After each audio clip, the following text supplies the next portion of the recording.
ça reste limité. Je sais que le plafond pour les professionnels, il est un peu plus élevé que les 1 000 € pour les particuliers, mais ça reste toujours limité, hein. C'est pas... Clairement, vous pouvez pas faire de transactions usuelles si vous passez pas par le compte en banque. Au jour d'aujourd'hui, que ce soit pour les particuliers ou pour les professionnels, c'est difficile de ne pas passer pour vos transactions par le compte bancaire. Ok, merci. Donc, on est arrivé à ce niveau. Voilà.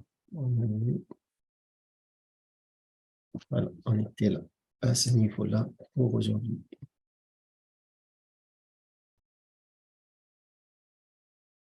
Bonjour Maxence. Bienvenue.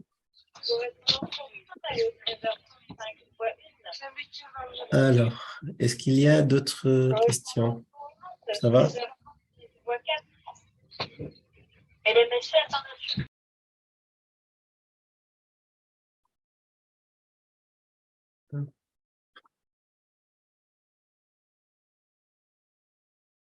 Qu'est-ce qui se passe avec Zoom là? Voilà. Vous arrivez à voir en même temps les diapos ou pas? Ça s'affiche sur vos écrans, oui? Oui, c'est bon. Ok, très bien. Donc, on est arrivé à ce C'est bon. niveau tout à l'heure. Merci. Le résultat qui est réparti, on a dit, en 3 postes. Report et réserve, ça reste au sein de l'entreprise pour l'utiliser soit sur l'année à venir ou sur les prochaines années, si on est dans le cas des réserves. Et si on va distribuer des dividendes, on est sur de la dette à court terme, donc on distribue les dividendes pour les actionnaires, sachant que la distribution de dividendes, c'est de l'argent qui va sortir à l'extérieur de l'entreprise. Donc, on va prélever l'argent de l'entreprise pour le donner aux actionnaires, en contrepartie de leur participation, bien sûr. Donc, selon la proportion dont détient chaque actionnaire, il va recevoir des dividendes proportionnels au pourcentage qu'il détient au capital.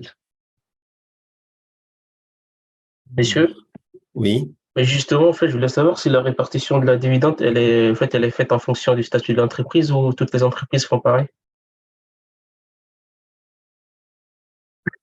Non, c'est pas selon le statut de l'entreprise et toutes les entreprises ne font pas pareil. Ok.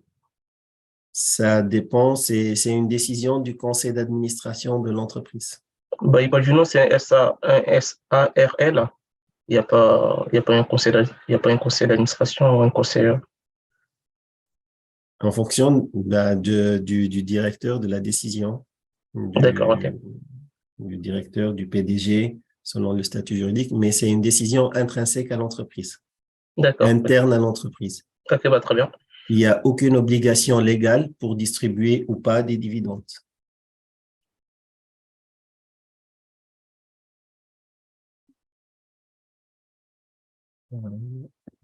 Voilà, ok. Donc, la distribution de dividendes, c'est une décision de l'entreprise. Usuellement, c'était une partie du résultat. Après, certaines entreprises décident de tout garder en disant que ça permet de renforcer la trésorerie de l'entreprise, les ressources internes, de rembourser une partie de la dette. On peut utiliser le résultat au lieu de le distribuer sous forme de dividendes pour un remboursement anticipé des emprunts en cours. Donc, il s'agit vraiment d'une décision de l'entreprise selon sa stratégie. D'autres entreprises, par exemple, une entreprise A peut décider de distribuer 50% du résultat sous forme de dividendes, alors qu'une entreprise B ne distribue que 5%. Monsieur, Oui, j'ai pas bien compris comment calculer les dividendes.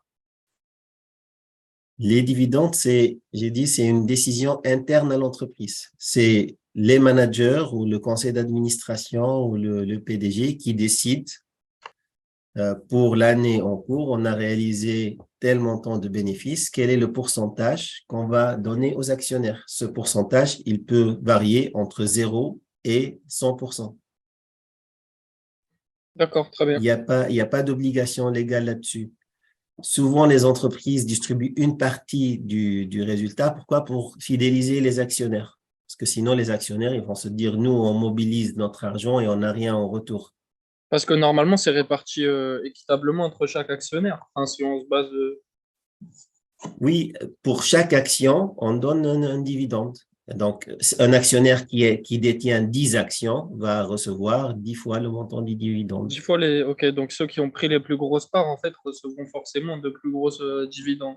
Oui, le dividende, c'est par action. Donc, par exemple, on distribue 2 euros par action. Donc, si vous détenez 10 actions, vous allez avoir 2 fois 10. Si D'accord. vous détenez 1000 actions, vous allez recevoir 2 fois 1000.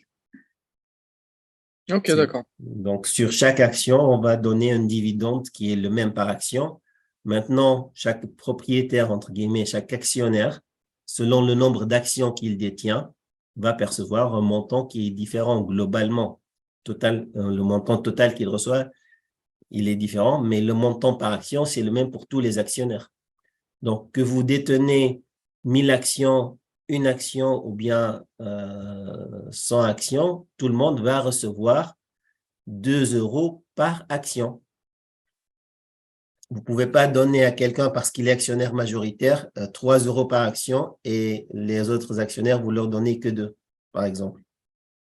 Ça, c'est pas possible. Il faut donner, donc, faire une règle, donc une décision, un montant selon par action détenue. Après, vous multipliez selon les actions que vous détenez en tant qu'actionnaire. J'ai dit certaines entreprises décident de distribuer des dividendes pour fidéliser les actionnaires. Parce que si l'entreprise ne distribue pas des dividendes sur 5 ans, par exemple, les actionnaires peuvent se dire, tiens, il y a une entreprise B qui distribue des dividendes d'une année à l'autre. Pourquoi je vais laisser mon argent investi dans une entreprise qui ne me donne pas tous les ans un dividende? Donc, il y a un risque que les actionnaires euh, partent à la concurrence ou bien investissent ailleurs leur argent. Donc, souvent, pourquoi j'ai dit c'est une décision stratégique, parce que ça doit à la fois permettre à l'entreprise de garder ses actionnaires actuels, ne pas avoir un turnover qui est très important, et d'autre part, ça doit répondre aux intérêts et aux besoins de l'entreprise. Parce que si on distribue tout, il n'y a plus d'argent en ressources propres à l'entreprise. Ça veut dire que pour financer ses projets pour l'année qui vient, elle doit avoir recours à la dette. Et qui dit dette, dit intérêt, donc des coûts. Donc, il faut trouver cet équilibre entre les deux. Et souvent, les entreprises qui ne distribuent pas de dividendes vont justifier ça au préalable. C'est pas parce que pour des raisons légales, mais c'est pour rassurer les actionnaires en disant, par exemple, cette année, on a réalisé des bénéfices. Au lieu de distribuer des dividendes, on a un projet pour ouvrir une nouvelle unité de production ou bien pour lancer un projet de recherche et développement qui va coûter, je sais pas, 2 millions d'euros. Dans tel endroit, le projet, il est en route et par conséquent, on va mobiliser les bénéfices utilisés pour le développement de l'entreprise. Et d'ailleurs, l'État favorise plus le réinvestissement du résultat que la distribution de dividendes en termes de fiscalité. Parce que ça permet de réinjecter de l'argent dans le cycle économique. Et donc, ça permet de générer plus d'activités et, in fine, donc plus d'activités économiques. Et ça permet de relancer le cycle économique. D'accord? Est-ce que j'ai été clair sur les dividendes? Donc, si vous êtes actionnaire, les dividendes, ce n'est pas un droit obligatoire à avoir. Donc, l'entreprise n'a pas d'obligation de vous donner un dividende. Mais par contre, elle a l'obligation de donner le même dividende à tous les actionnaires. On ne va pas dire on distribue des dividendes à certains et pas à d'autres. Soit on distribue pour tout le monde avec la même règle, tel montant par action, ou bien on ne distribue à personne. On ne peut pas donner à certains et pas aux autres. Pas dire, tiens, ceux qui détiennent plus que 10%, on leur donne des dividendes, mais ceux qui ont moins, on ne leur donne pas. Non, ça, c'est illégal. Une question?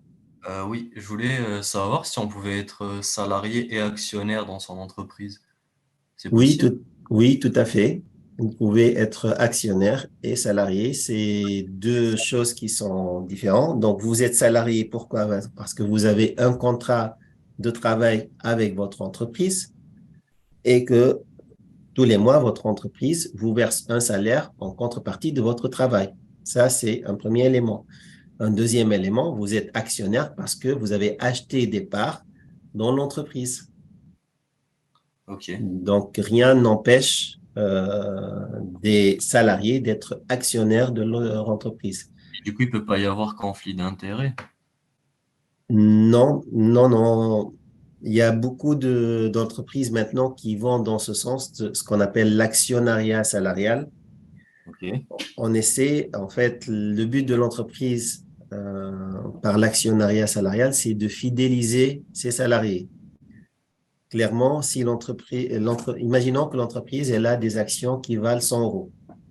Hmm. On va vous proposer, si vous achetez ces actions-là, l'entreprise va proposer à ses salariés de les acheter à 90 euros et que l'entreprise, elle, verse les 10 euros restants, par exemple. Ok. Donc, clairement, vous, en achetant une action, directement, vous gagnez 10 euros.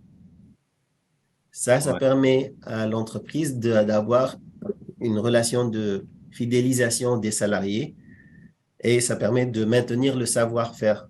En quelque sorte, si vous êtes actionnaire, vous allez être plus impliqué, à la fois actionnaire et salarié, vous allez être plus impliqué dans l'entreprise et votre attachement à votre entreprise sera supérieur. Donc, il y a un engagement qui est plus grand. Donc, non, il n'y a pas de conflit d'intérêt. Au contraire, vous allez œuvrer, si vous travaillez dans une entreprise dont vous êtes propriétaire en quelque sorte, euh, vous allez œuvrer à ce que ça aille dans le bon sens. Vous n'allez pas faire votre travail de manière pas optimale parce que vous savez que si l'entreprise perd, vous aussi, vous êtes perdant in fine. J'ai parlé de conflit d'intérêts dans le sens où si on devient actionnaire, enfin avoir un pouvoir décisionnel dans l'entreprise, on peut peut-être court-circuiter son manager ou quelque chose comme ça. Mais si vous êtes si vous êtes actionnaire, Ouais. après, vous ne serez pas le seul. Pour, euh, pour faire l'exemple que vous avez dit, vous devez avoir un pouvoir décisionnel assez important. C'est pas avec 1% d'actionnariat que vous allez imposer vos règles. Ouais. Donc maintenant, si vous arrivez, que vous êtes salarié et que vous détenez 50% ou 60% des actions, oui, vous avez un pouvoir décisionnel. Après, si votre manager il est compétent, il n'y a aucune raison de le court-circuiter. Ok, ok. Au contraire, vous allez le défendre parce qu'il fait bien son job. Et monsieur, Oui. dans ce genre de situation, c'est très rare, voire impossible qu'un salarié détienne autant de pourcents. Sinon, c'est pas un salarié, c'est limite le PDG ou quelque chose comme ça.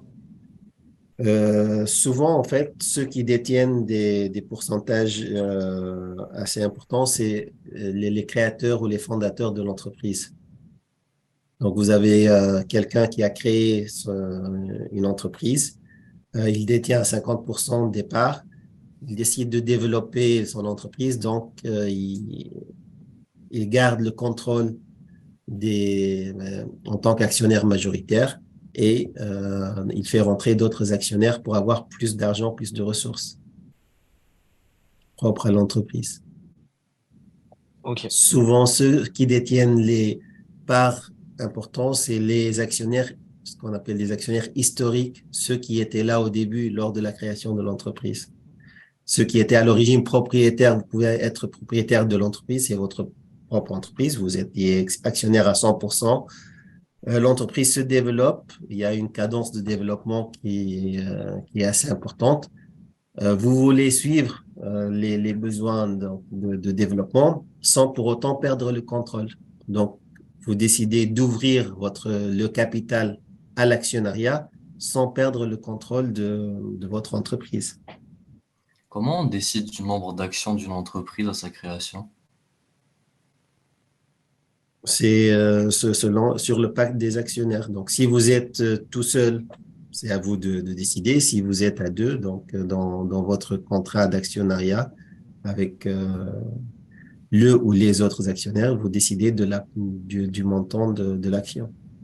Ok, En fait, une action, c'est quoi? C'est une part du capital, tout simplement. Vous décidez de découper votre capital en combien de parts. Donc, si ok. votre capital, c'est 10 000 euros, vous décidez de le décomposer en 100 parts, par exemple. Donc, vous faites 10 000 divisé par 100 et vous obtenez combien vaut une part ou une action. Parce qu'une action, par définition, c'est une part de propriété.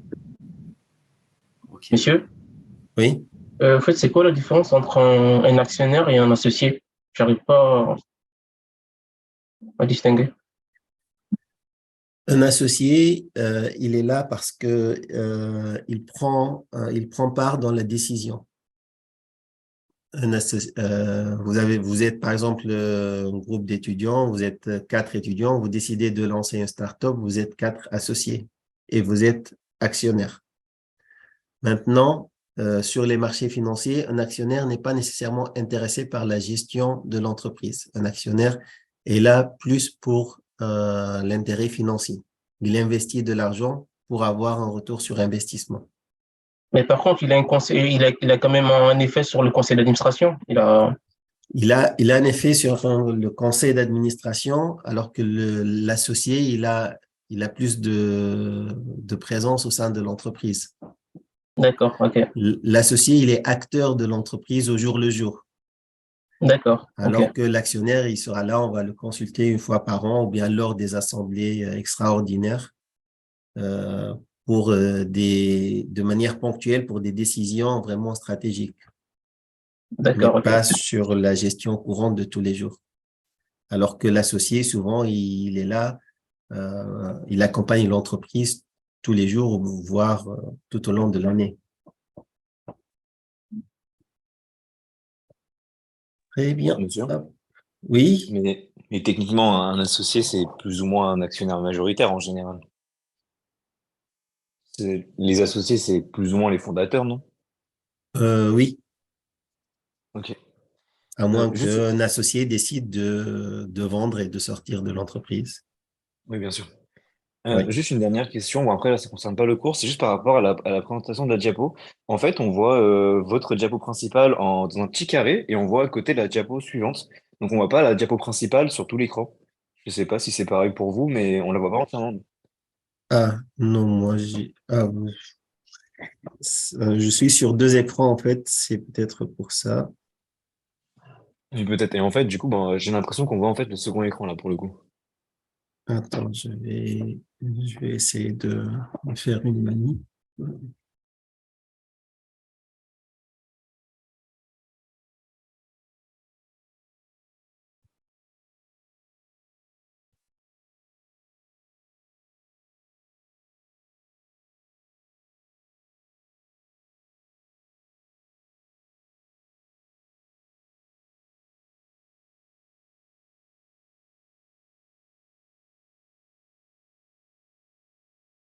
Le problème, c'est que la webcam, elle est sur un ordi et l'affichage, il se fait sur le deuxième ordinateur.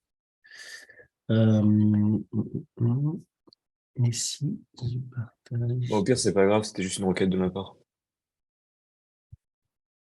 Écoutez, je vais partager avec vous l'écran. Monsieur, en soi, ce n'était pas dérangeant. Je vais essayer. Si ça marche, c'est bon. Sinon, on continuera. Là, qu'est-ce qui s'affiche sur vos écrans?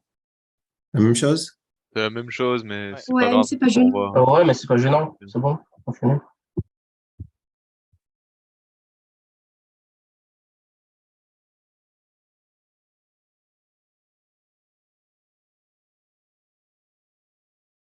Ok.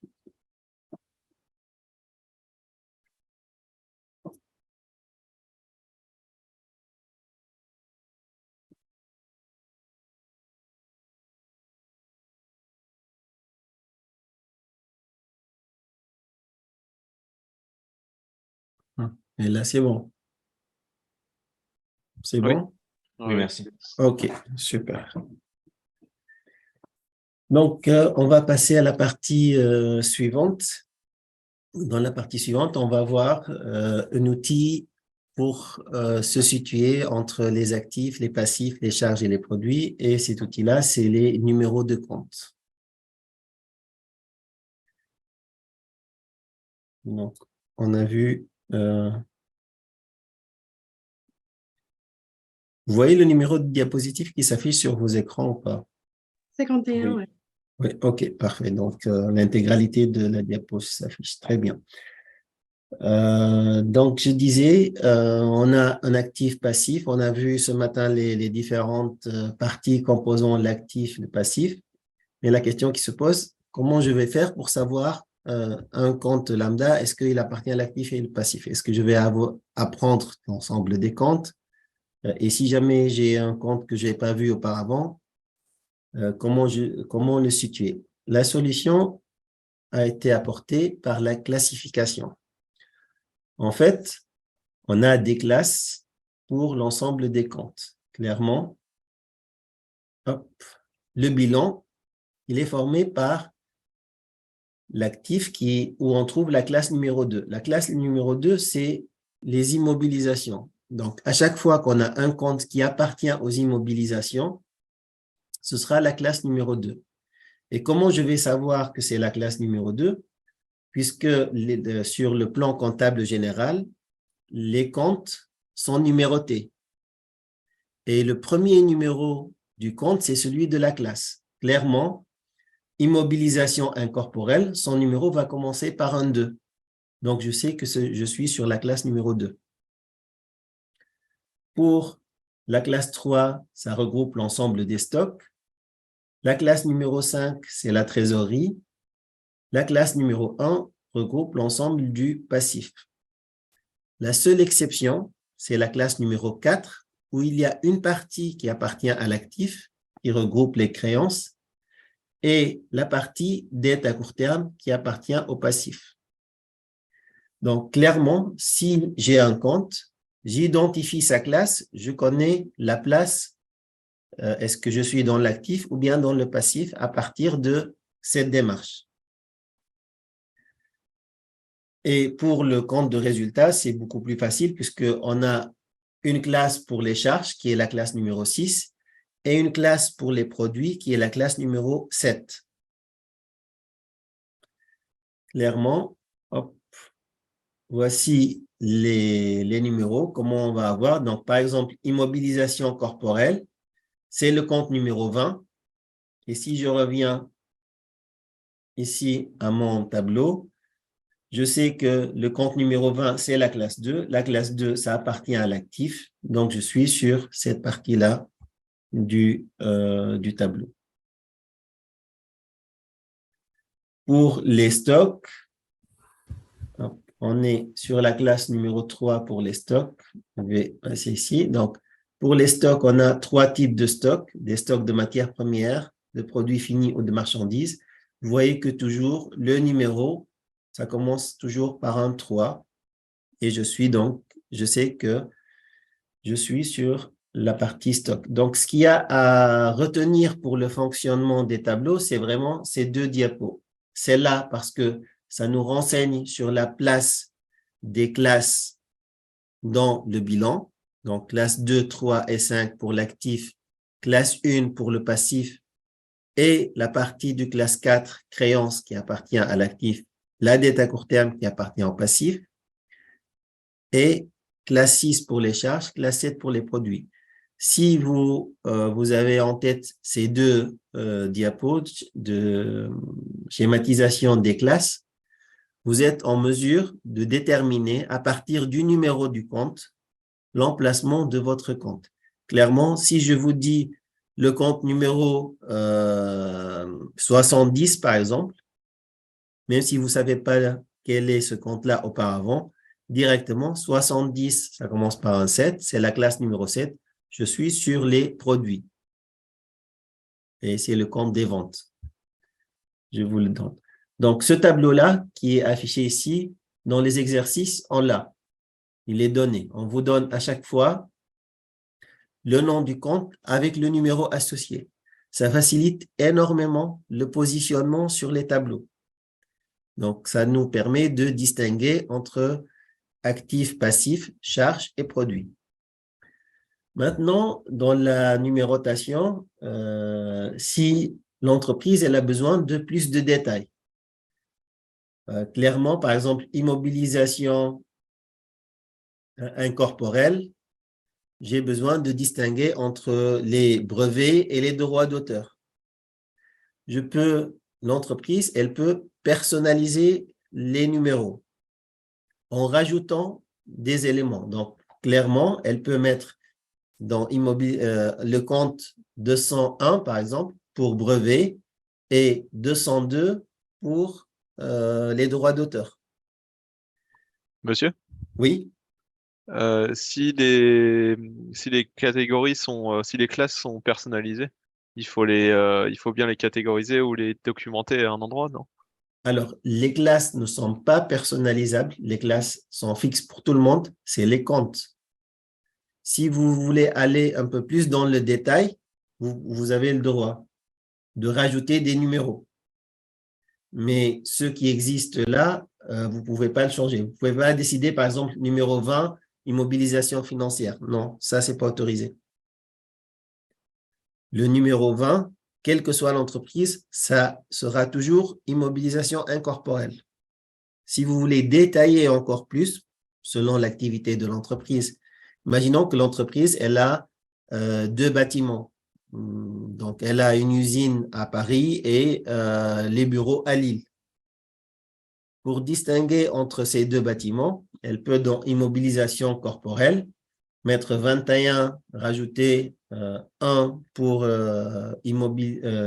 bâtiment à Paris et 2, donc 21, 2 bâtiments à Lille. Donc, on peut personnaliser, mais en construisant sur les numéros déjà existants dans le plan comptable général. Vous ne pouvez pas réinventer d'autres numéros. En fait, ce qui est présenté dans ce tableau-là, c'est le socle commun à l'ensemble des entreprises.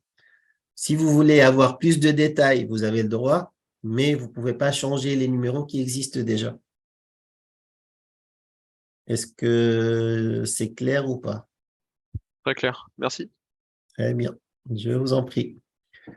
Donc, on a ici la classe 1 pour les capitaux permanents, classe 2 pour les immobilisations, la classe 3 pour les stocks, la classe 4. Donc là, on a dit c'est la classe où il y a une partie qui appartient à l'actif et une partie qui appartient au passif. C'est la seule exception.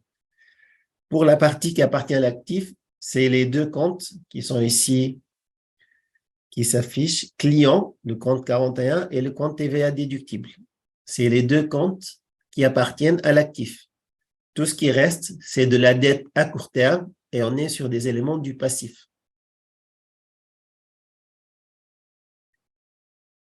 Monsieur, Oui. j'ai pas bien compris pourquoi on a fait cette classification en fait. C'est quoi l'intérêt?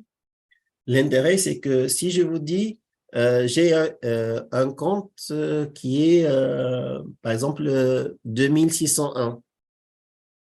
Oui.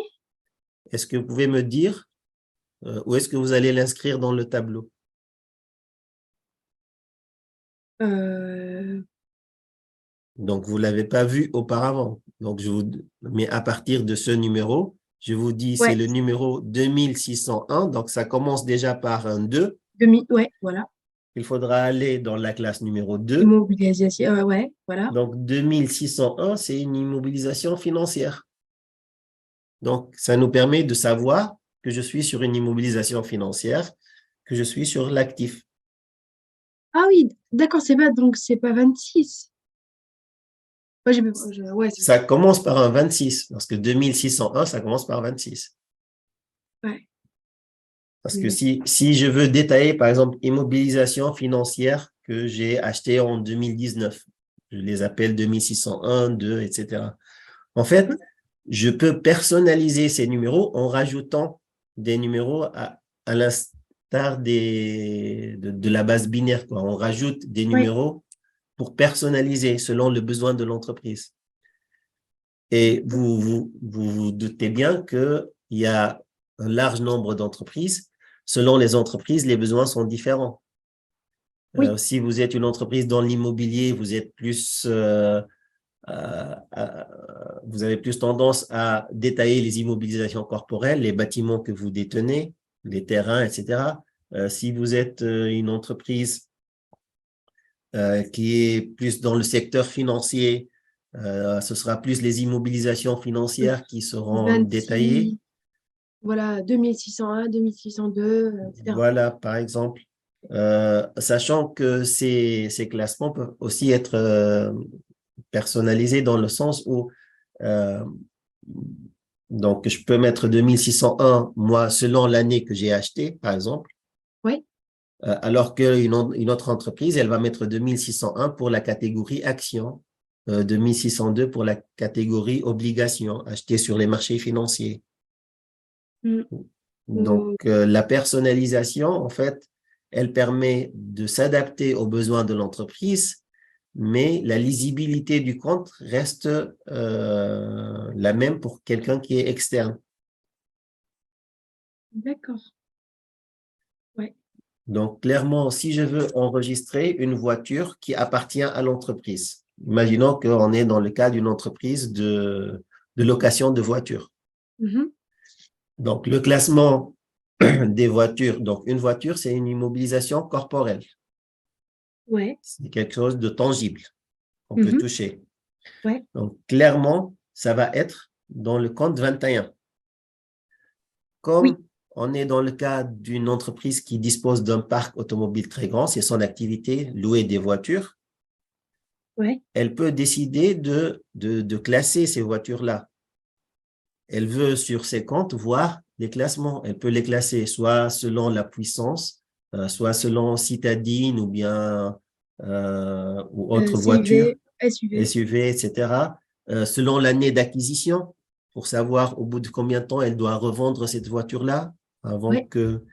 Donc, tout ça, c'est quelque chose que l'entreprise, elle va s'approprier le compte numéro 21 et elle va ajouter des numéros selon son besoin. ah, ouais, d'accord. Moi, en tant qu'externe à l'entreprise, lorsque je vois le bilan, si je vois qu'il y a un compte qui est numéro 21, 21 005, par exemple, voilà, c'est je me dis c'est personnalisé. une Ouais, immobilisation corporelle. Bon, elle a adapté selon son besoin à elle. Donc, cette ok. flexibilité, ça permet à la fois d'avoir un socle commun, mais de pouvoir personnaliser selon le besoin de l'entreprise. En fait, avoir voilà, avoir catégories.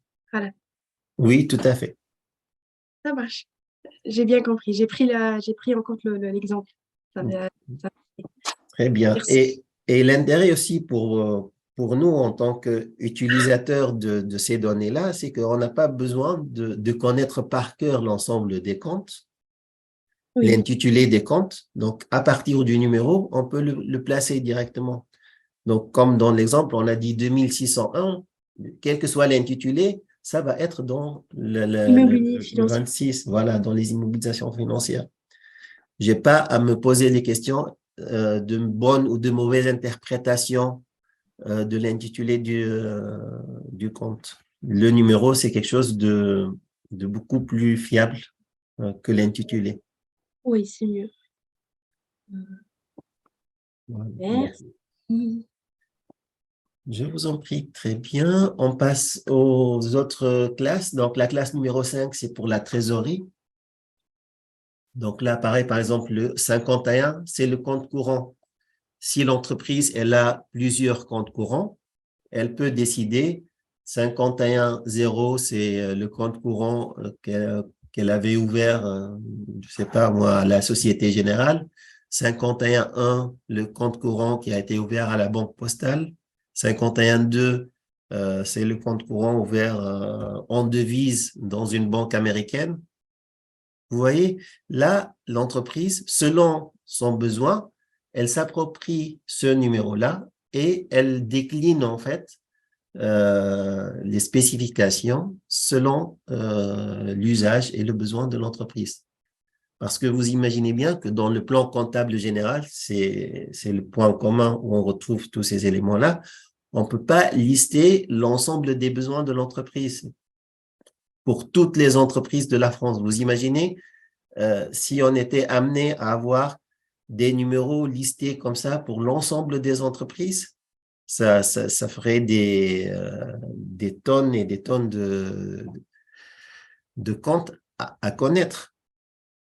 Donc, de cette manière-là, ça permet d'avoir uniquement des éléments communs, la racine en quelque sorte du numéro, et puis le détail, c'est à chaque entreprise de le faire. Et puis, ça permet d'avoir quelque chose qui est utilisable d'une année à l'autre. Parce que si on avait figé l'ensemble des comptes avec des numéros bien fixes, rigides, demain, il y a quelque chose de nouveau qui apparaît.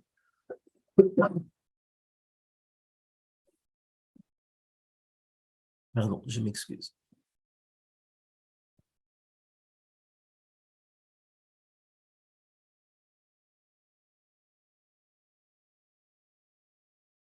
Donc, si l'entreprise elle a un besoin nouveau qui apparaît, un produit nouveau ou autre, ou une classification qui n'était pas dans le plan comptable général, comment faire alors? Donc, ce serait quelque chose de contraignant et de rigide.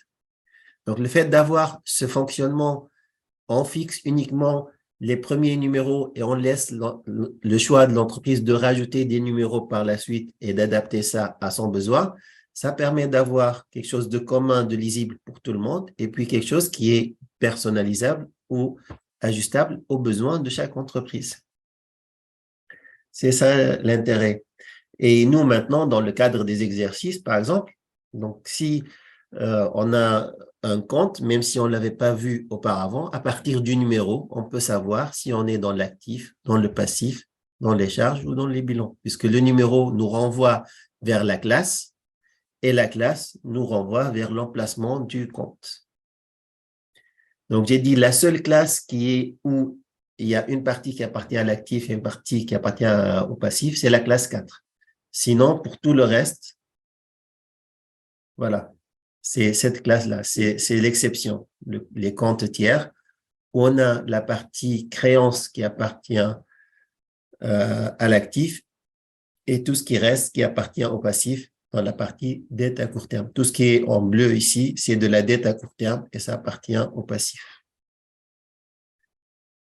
Donc, clairement, à partir de ces numéros, on est en mesure d'identifier, voilà, notre compte de résultat, 6 et 7 pour les charges et les produits, et notre bilan.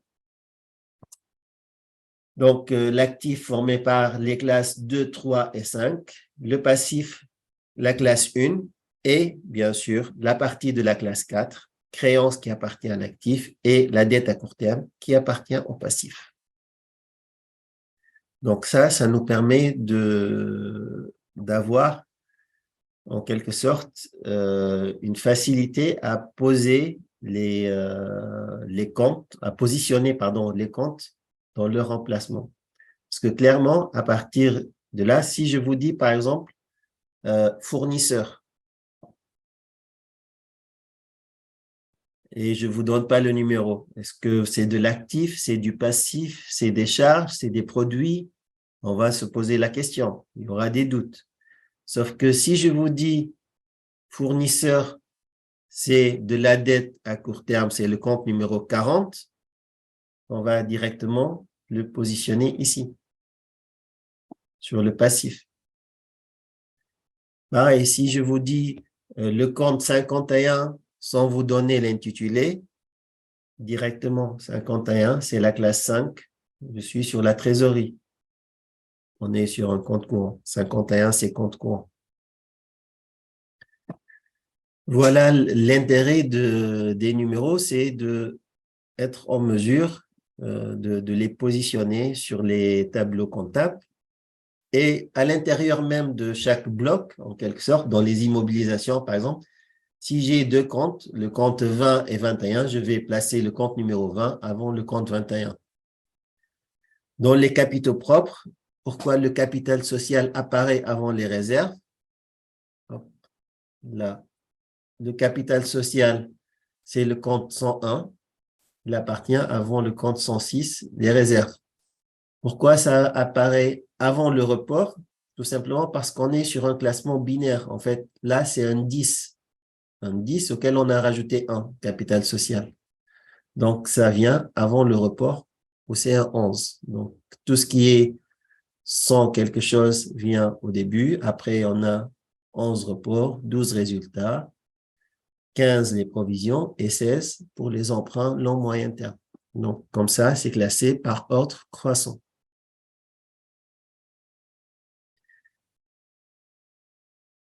Donc, à partir de là, si on a des comptes qui sont dans le désordre ou on a un compte à placer dans notre bilan, on est en mesure de savoir exactement quel est son emplacement. Donc, pareil pour les comptes de la classe 6, par exemple, vous voyez, ils sont placés par ordre croissant, donc de 60 jusqu'aux impôts sur bénéfices, donc 60 jusqu'à 69. Donc là, et entre les produits, donc la classe 7, 70 pour les ventes, jusqu'à les reprises sur dotation.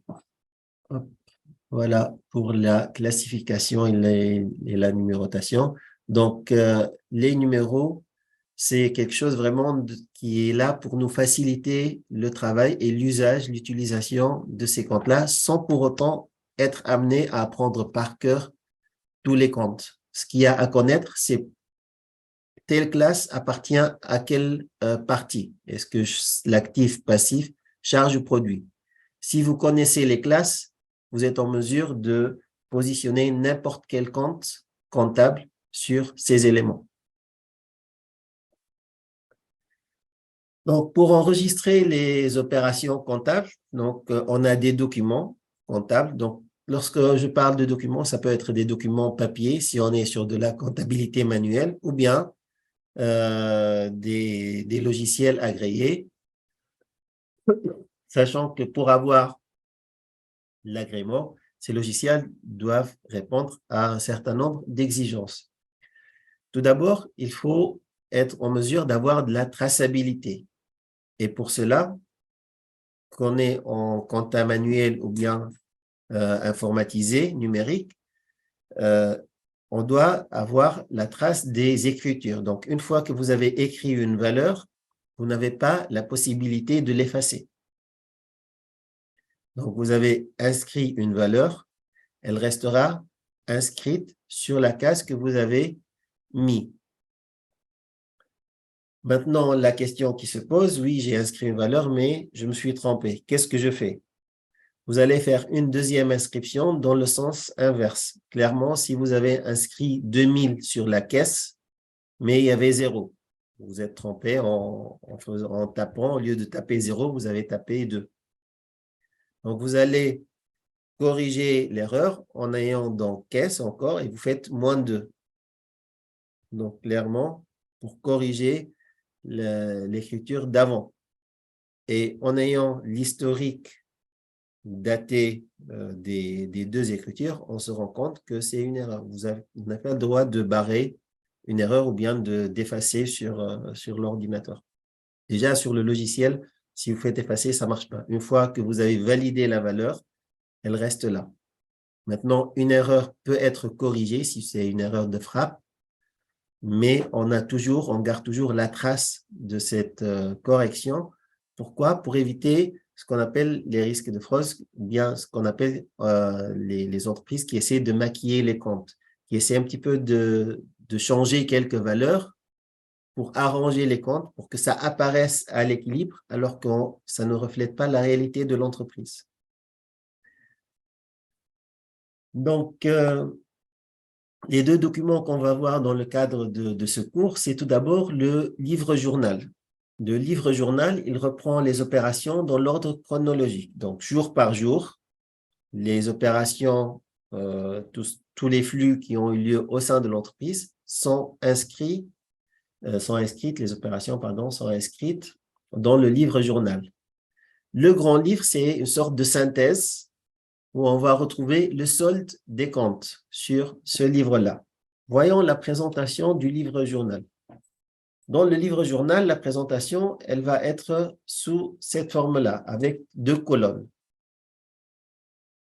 Ça, cette présentation, ça vous rappelle en principe vos relevés de compte bancaire où vous avez débit-crédit ou crédit-débit. Une colonne pour les valeurs positives et une colonne pour les valeurs négatives. Sur ces documents comptables, sur le livre-journal, on avait une contrainte, c'est qu'il était impossible d'utiliser le signe moins. Pourquoi? C'est plus lié à l'histoire de la comptabilité. C'est qu'on avait peur que le signe moins soit confondu avec le tiret, ou bien avec des écritures qui viendraient superposées à l'écriture initiale. Donc, on a décidé, le signe moins, on ne l'utilise pas. Mais la question qui s'est posée, on a des valeurs négatives. Comment faire? L'idée a été trouvée de les représenter sur 2 colonnes. En fait, sur la première colonne, on va avoir des valeurs positives. Et lorsqu'on a besoin d'une valeur négative, on bascule l'écriture sur la deuxième colonne. C'est exactement ce qui apparaît sur les relevés bancaires. D'ailleurs, les banques ont repris la présentation des relevés à partir de la comptabilité.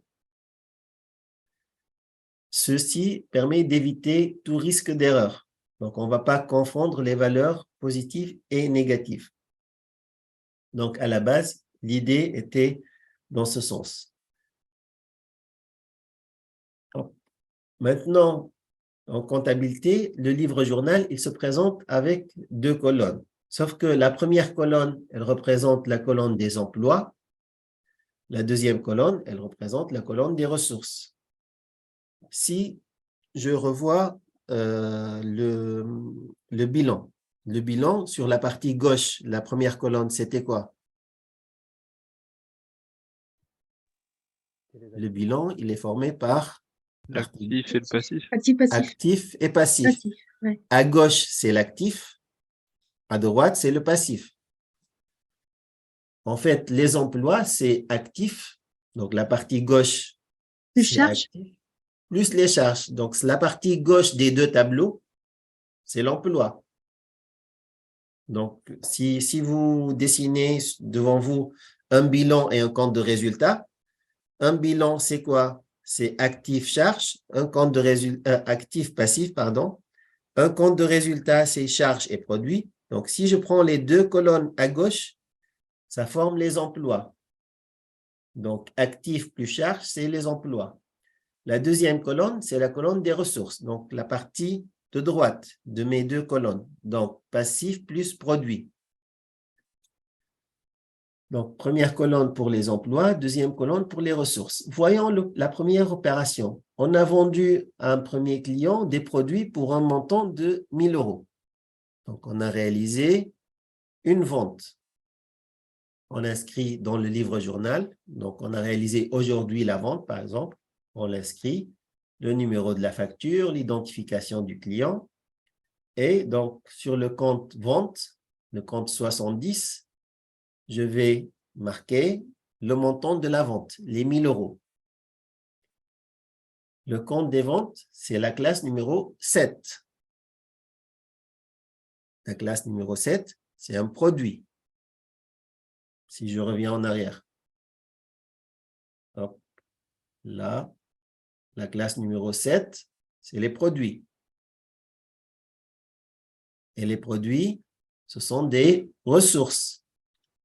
Donc, je vais venir sur la classe ressources et je vais inscrire 1000.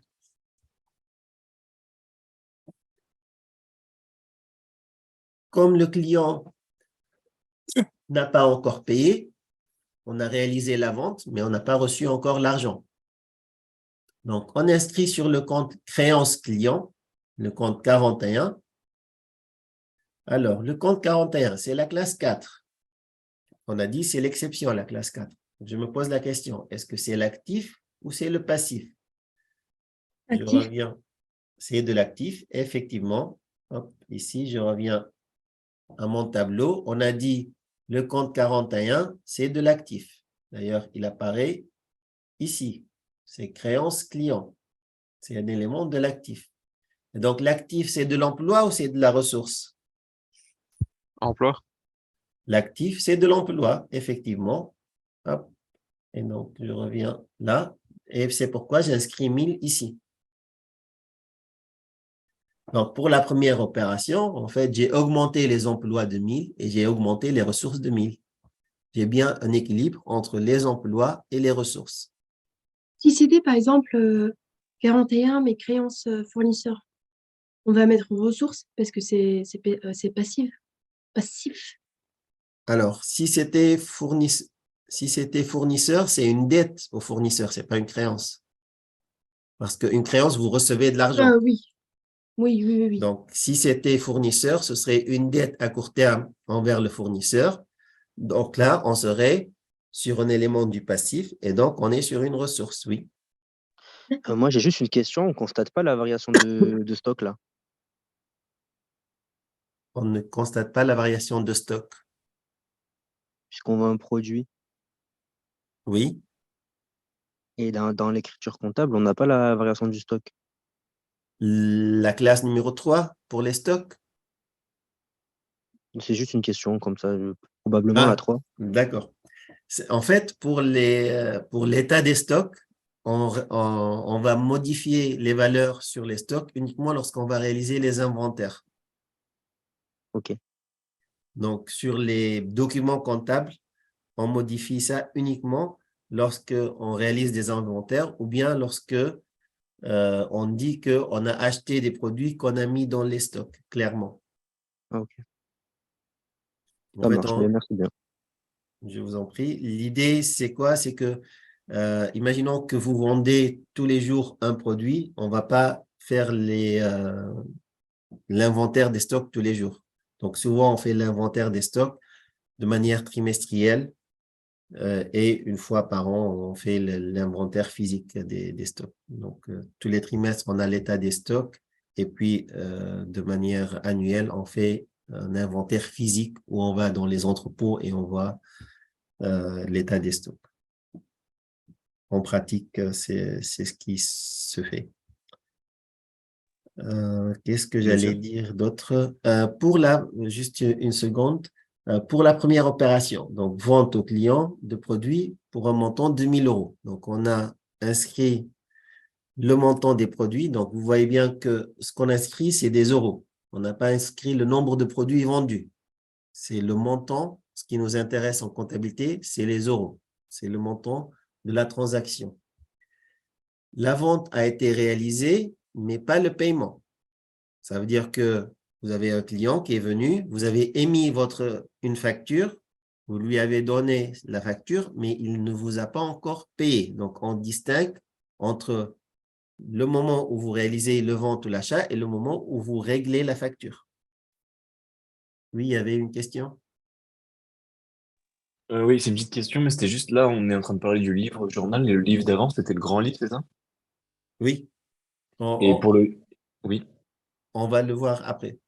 Non, mais juste par rapport au grand livre, on a aussi les mêmes équivalences pour la partie gauche et la partie droite, parce que j'avais cru comprendre que la partie droite, c'était la partie négative, du coup. Sur la diapo, juste avant, avec l'encadré vert, le tableau vert. En fait, la présentation, on va toujours utiliser les deux tableaux, les deux colonnes sur celle-là.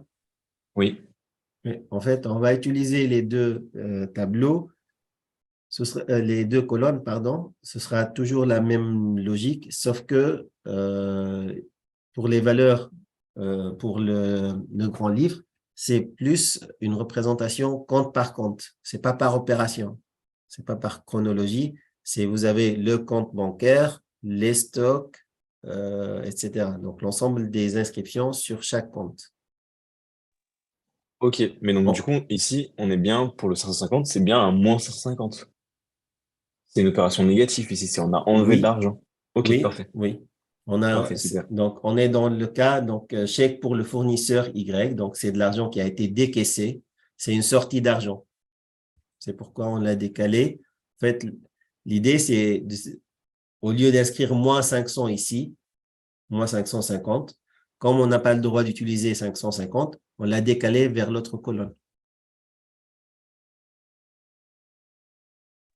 Ok, c'est bon, mais ça je l'avais compris, mais c'est juste pour faire référence par rapport aux parties gauche et droite que vous avez fait pour le livre journal avant. Ok, merci. Je vous en prie. Donc, on va reprendre le grand livre juste après. Donc, on a dit le livre journal, c'est par ordre chronologique, opération par opération. Et on a toujours l'égalité entre les emplois et les ressources. Est-ce qu'il y a des questions pour la première opération? Ça va? Très bien. Donc, pour l'opération numéro 2, donc vente à un deuxième client de produits pour un montant de 1200. C'est la même opération, c'est juste le montant qui est différent. Donc, on inscrit donc opération numéro 2, identification de la facture du client. Les comptes associés à l'opération 2, donc le compte 41, créance client qui va augmenter de 1200 et les ventes qui vont augmenter à hauteur d'un montant égal à 1200. Maintenant, l'opération numéro 3, règlement par le client de la facture, de sa facture. Donc, il avait 1000 euros à payer. Maintenant, le client nous a payé 1000 euros. Si le client nous a payé 1000 euros, ça veut dire qu'on a reçu de l'argent de la part de ce client-là. Donc, sur le compte bancaire de l'entreprise, donc là, le compte 51 banque, le compte bancaire, il va augmenter de 1000 euros ou bien il va diminuer de 1000 euros? Augmenter. Donc, le compte bancaire va augmenter de 1000 euros. On a reçu de l'argent. On a vendu des produits, on ne va pas lui donner encore plus 1000 euros. On a vendu de l'argent pardon. On a vendu des produits à un client, donc on reçoit de l'argent. Par conséquent, donc ici, le compte bancaire doit augmenter, on doit avoir plus 1000 sur le compte bancaire. Le compte bancaire, c'est la classe numéro 5, c'est la trésorerie. La trésorerie, est-ce que c'est l'actif ou le passif? Actif. Donc, la trésorerie, c'est l'actif.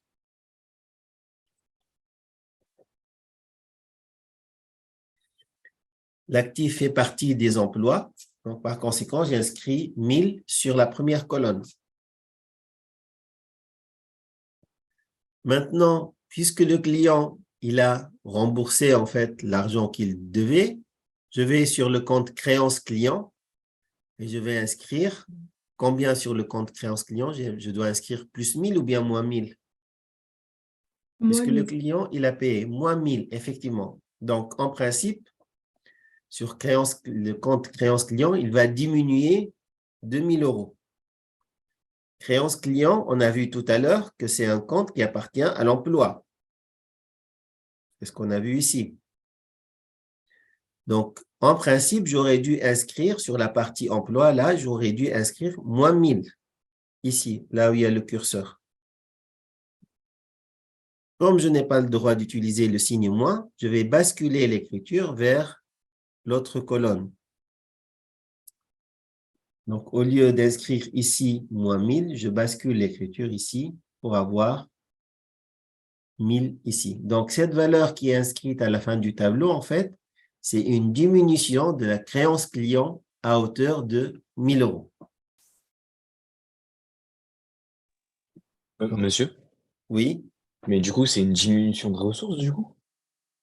bon, c'est une diminution du compte 41 de 1000 euros. Donc, c'est une augmentation des ressources.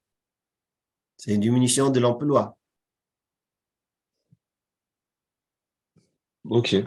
Moi, je suis pas très à l'aise avec ces deux colonnes, du coup. Ça m'emmêle avec ce que vous m'avez dit avant. Alors, la première colonne, c'est des emplois. Ça, c'est bon. La deuxième colonne, c'est des ressources. Ça aussi, c'est bon. Lorsqu'on a des augmentations des emplois, on les inscrit sur la première colonne. Ok. Lorsqu'on a des augmentations des ressources, on les inscrit sur la deuxième colonne. Ok. Maintenant, lorsqu'on a des valeurs négatives, si j'ai moins, des diminutions, On met j'ai tout sur la une, deuxième colonne, non? Pardon. j'ai une diminution de l'emploi. Je vais inscrire moins 5000 sur la première colonne, par exemple. Comme je n'ai pas le droit d'utiliser moins, je bascule l'écriture vers la deuxième colonne. Est-ce que vous me suivez jusque-là? Oui. Oui, c'est bon. Si maintenant j'ai une ressource où j'ai moins 2000, je n'ai pas le droit d'utiliser le signe moins. Donc là, je bascule l'écriture vers la première colonne. Donc, à chaque fois, en fait, que j'ai une valeur négative, je vais la basculer vers la colonne d'en face. Ok, d'accord. Merci. Je vous en prie. Donc, Mais là, le fait en fait de mettre les valeurs négatives dans la colonne ressources, oui, c'est quoi la relation entre les deux? Parce que ressources, ça veut dire que en fait, on gagne, on a des ressources, on perd pas. Si on met des valeurs négatives, ça veut dire qu'on perd 1000 euros, 1200, 1000. oui. En fait, vous avez perdu votre compte créance client en quelque sorte. Il a diminué, mais Oui. vous avez récupéré l'argent. Donc normalement, c'est l'inverse. Comment ça, c'est l'inverse? C'est-à-dire, ressources, c'est la première colonne et emploi, c'est la deuxième colonne. Vous voyez ce que je veux dire un peu? Enfin, Bon, la relation, voilà, si on perd la créance client, c'est-à-dire ça entre dans les emplois, non? Charge. oui, en principe, on devrait inscrire moins 1000 ici. Si j'avais le droit d'utiliser le signe moins, j'inscrirais moins 1000 là, là où il y a le Ouais, curseur. ouais. Oui, tout à fait. Oui, ça, j'ai bien compris. Mais est-ce que ça va faire un petit... euh, Bah, ouais, là, j'ai compris, en fait, j'ai compris le fait de ne pas écrire moi et tout. Oui, mais Mais la signification, pourquoi c'est négatif et ça représente une ressource? voilà, c'est ça, en fait. J'arrive pas à voir la relation entre les deux. Voilà. Parce que, en fait, vous avez reçu de l'argent. Euh, Certes, certes, ce compte-là, il a diminué, mais vous avez reçu de l'argent. Le client, il vous a donné de l'argent. Donc, pour vous, oui, c'est une ressource qui a augmenté. C'est cohérent d'un point de vue signification. Au-delà de l'aspect technique des signes moins plus, première, ouais, deuxième colonne, oui, oui, en fait, le fait que le client, il a remboursé sa dette, vous, oui. vous avez reçu de l'argent. Donc, vous avez une Ah oui, ressource en plus. d'accord. Ouais, ouais. Ouais, j'ai compris. Voilà. Ouais, c'est clair. Merci. Je vous en prie. Est-ce qu'il y a d'autres questions? Je veux bien réexpliquer le livre-journal autant de fois que nécessaire parce que si on a compris ce système, ça va être la même chose après dans le grand livre. Monsieur, Oui? vous pouvez juste réexpliquer pourquoi on n'a pas le droit d'utiliser le signe moins, s'il vous plaît? Ça, c'est une contrainte comptable, c'est les règles de la comptabilité. À la base, c'était lorsqu'on écrivait ça de manière manuelle, on avait peur de confondre le signe moins avec un tiret. Ou bien que quelqu'un écrive des valeurs positives et que derrière, quelqu'un d'autre vient les modifier en rajoutant des signes moins. Ok. Donc, pour éviter ces risques-là d'erreurs volontaires ou involontaires, parce que certaines erreurs sont parfois volontaires, d'autres peuvent être vraiment juste quelqu'un qui a commencé à écrire, je sais pas, vous allez écrire le nombre 1, vous faites un tiret et après vous faites 1. C'est quelque chose qui peut arriver. Donc, pour éviter ça, on s'est dit, le signe moins, on ne le prend pas en compte. Mais cette contrainte-là, donc pour éviter les erreurs, donc tout risque d'erreur, mais cette contrainte-là a fait naître l'idée des deux colonnes parce qu'on s'est dit, oui, certes, on ne prend pas en compte le signe moins dans les documents comptables. Par contre, on a besoin de valeurs négatives. Il y a des comptes qui diminuent, il y a des comptes qui augmentent. D'où l'idée d'utiliser ces deux colonnes. Et je vous ai dit, si vous revoyez vos relevés bancaires, vous allez trouver 2 colonnes, crédit, débit, même si maintenant, de manière informatisée, les erreurs sont minimisées. On a toujours gardé ce fonctionnement, les valeurs positives d'un côté et les valeurs négatives de l'autre dans les relevés bancaires. Ça vient de cette idée d'utiliser 2 colonnes, emploi, ressources. C'est positif. Lorsqu'on a une valeur négative, on la bascule vers l'autre colonne. Dans ce cas-là, Ok, ça parfait. m'amène à une autre question. Oui, Ma question est la suivante. Si jamais il y a un emploi, du coup, on a une valeur négative, on la bascule dans la case ressources. oui, Mais tout à donc, dans fait. ce cas, comment faire la distinction entre une ressource positive et un emploi négatif qui se baserait dans ressources? Une ressource négative et un emploi.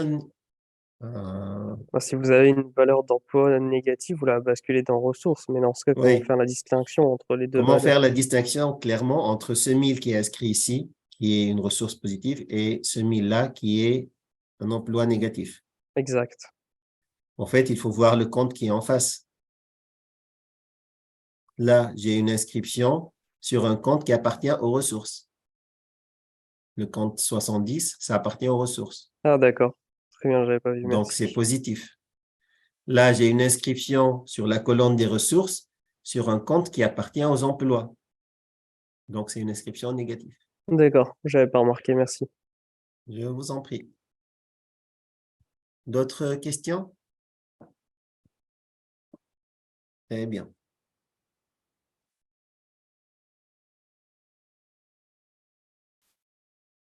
C'est bientôt l'heure déjà. Ok. Donc, on va avoir un aperçu maintenant du grand livre. Donc, le grand livre reprend la même logique des 2 colonnes. Toujours la première colonne, c'est l'emploi. La deuxième, c'est les ressources. Et pourquoi on maintient toujours emploi sur la première colonne? Pour être dans la même logique que c'est emploi, c'est actif. La partie gauche de mon bilan, c'est actif, plus la partie gauche de mon compte résultat, plus charge. Donc, sur le grand livre, on va reprendre compte par compte. Par exemple, là, on a repris le compte numéro 41 et on va lister l'ensemble des opérations. Donc, pour l'opération 1, je reviens en arrière, regardez. Donc là, on a plus 1000 pour l'opération 1, plus 1200 pour l'opération 2. Et là, on a moins 1000 pour l'opération 3. Donc, sur le grand livre, on inscrit de cette manière-là, donc 1000, 1200 pour la deuxième. Et pour la troisième, ce 1000 qui est inscrit ici, en fait, c'est une valeur négative. Et le solde de notre compte, c'est 2200 moins 1000. Donc, on obtient 1200, le solde de notre compte. Donc, dans le grand livre, on retrouve le solde final de notre compte. Donc, le livre journal, c'est par ordre chronologique, opération par opération, au fur et à mesure, jour par jour. Et là, c'est synthétique, compte par compte. Donc, si je veux savoir combien j'ai sur mon compte bancaire, je vais plutôt voir le grand livre. Si je veux savoir l'ensemble des opérations qui ont été réalisées aujourd'hui, je vais voir le livre journal.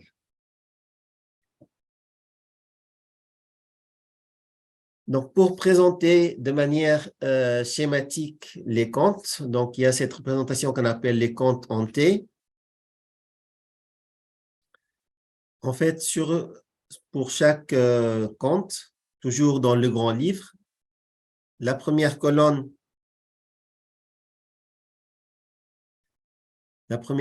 c'est toujours les emplois. La deuxième, c'est les ressources. Donc, lorsqu'on a des augmentations, ici pour les créances, ça va être à gauche. Lorsqu'on a des diminutions, ça va être à droite.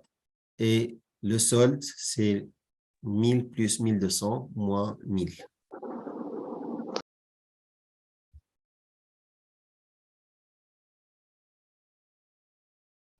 Donc, exemple d'utilisation des comptes en T pour les différentes opérations. Donc, là, pour le compte des ventes, par exemple, 70, c'est la classe 7. Je suis sur un élément des produits. Par conséquent, je suis sur une ressource.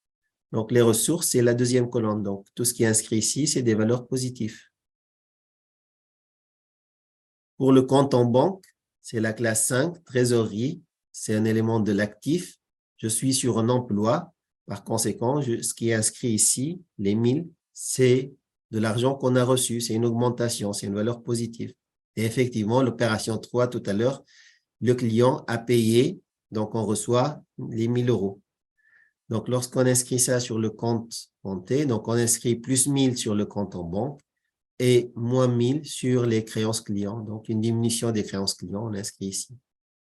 Et on a toujours l'équilibre entre les emplois et les ressources.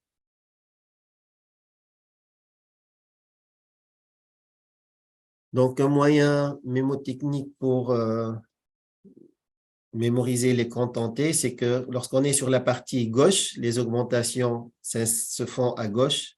Lorsqu'on est sur la partie de droite, donc sur un compte qui appartient aux ressources, les augmentations se font à droite.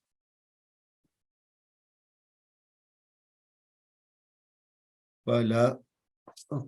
Donc, pour la partie suivante, les opérations courantes, je vais vous inviter à les lire de manière personnelle et je vais revenir la prochaine fois.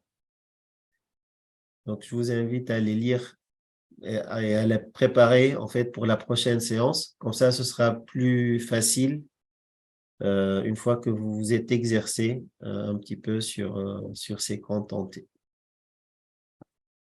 Les opérations de fin d'exercice, c'est ce qu'on a vu ce matin. Donc, à la fin de chaque exercice, on calcule en fait le résultat brut, total produit moins total des charges. Si le résultat brut est positif, on déduit le montant des impôts et par la suite, on déduit le résultat net. Le résultat net, c'est le résultat final après le paiement des impôts.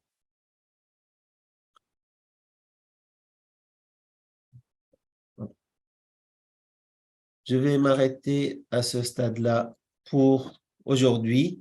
Donc, la prochaine fois, je vais revenir sur les opérations courantes, une fois que vous avez lu ça sur les diapos, et on verra ensemble la TVA. Avez-vous des questions? Donc, il nous reste 3 minutes. Avez-vous des questions?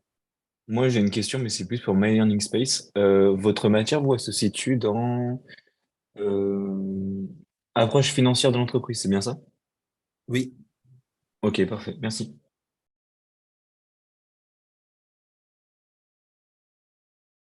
C'est bon? Pas de questions? Une dernière question pour moi. Oui. Est-ce qu'on aura, du coup, est-ce que vous pourrez mettre à disponibilité les présentations? Oui, juste à la fin de la séance. Là, je le ferai juste après. Super, je vous remercie. Juste une remarque, si certains d'entre vous ne sont pas connectés avec leur nom et prénom sur Zoom, là maintenant, n'oubliez pas de le changer de suite parce que le service apprentissage récupère les listes de présence à partir de vos connexions Zoom. Et c'est pas grave si on le met en 2 fois? C'est pas grave, si vous serez marqué qu'une seule fois comme étant présent. Par contre, si vous n'êtes pas présent, là, c'est problématique. Monsieur, vous m'entendez? Oui,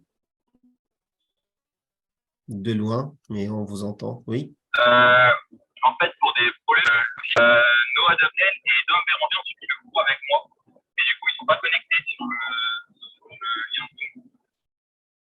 Là, il faudra prévenir Sibylline pour ces ajustements.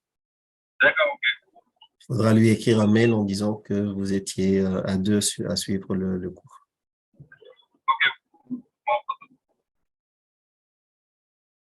D'autres questions? Très bien. S'il n'y a pas d'autres questions, je vous souhaite une excellente après-midi. Et je vous donne rendez-vous mercredi, il me semble, de mémoire, oui, mercredi pour une séance en présentiel. Merci beaucoup. Bon Merci courage. beaucoup. Au Bonne revoir. journée. Courage. Au revoir. Merci, bonne journée, Au monsieur. revoir. Merci, au revoir. Merci. Au revoir. Au revoir. Au revoir. Au revoir. Au revoir.